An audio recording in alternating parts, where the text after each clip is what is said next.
Are you like most blacksmiths and you have a little bit of a weakness for cool looking hammers?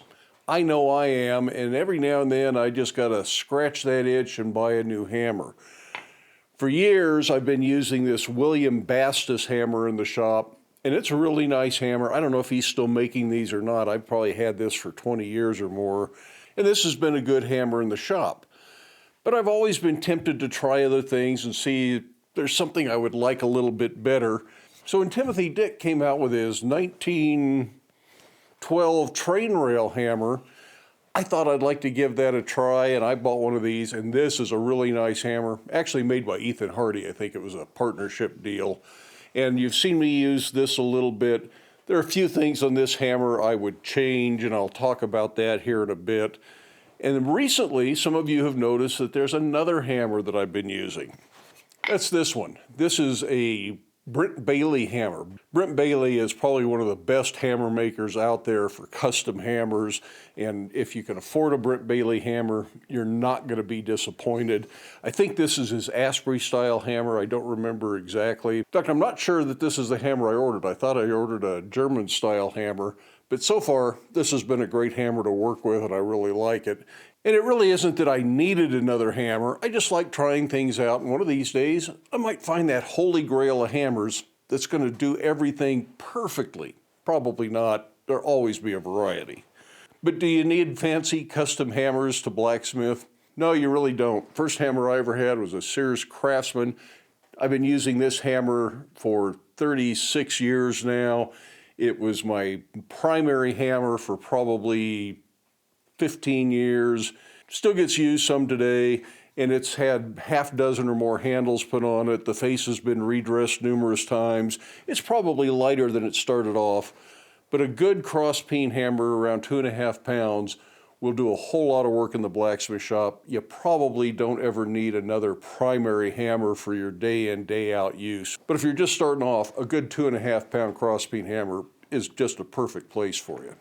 I do like supporting other blacksmiths who are making good quality hammers just for blacksmiths, so I like to be able to buy these when I can afford them.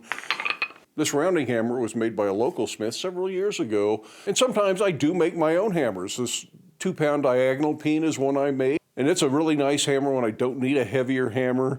And this rounding hammer is one we made in a previous video. So yeah, I got lots of hammers. Do I need all these hammers?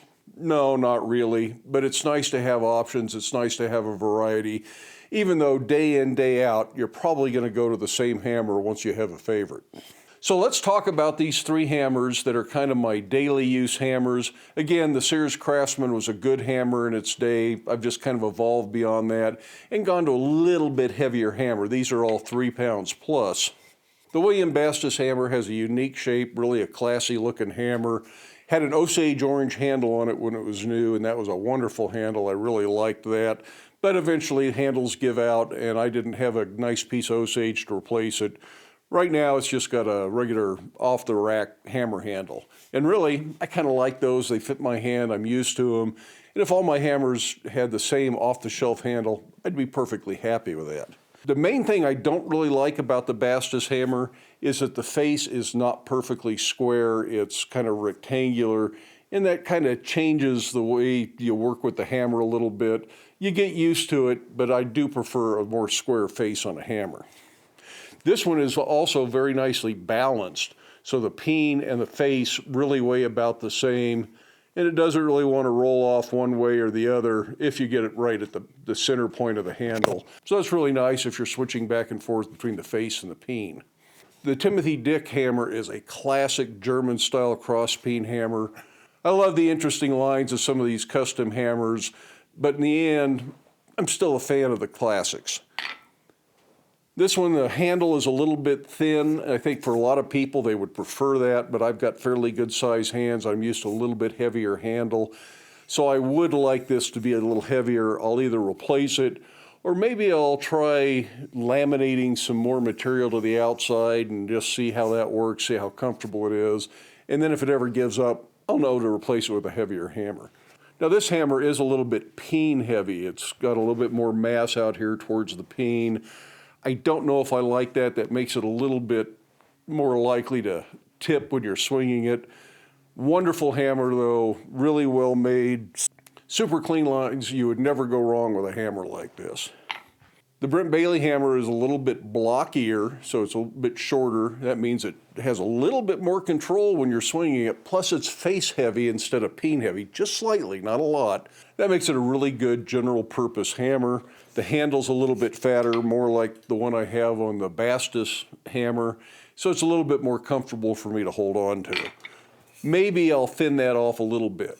It's okay to modify your hammer handles to fit your hand. That's a good way to get tendonitis if your hammer handle is way too thick and you gotta really overgrip it, or if your hammer is way heavier than you ought to be swinging. Find a hammer that's comfortable to work with all day, then slowly work up over time. And speaking of hammers, tune in on Sunday and we'll see what's in this box.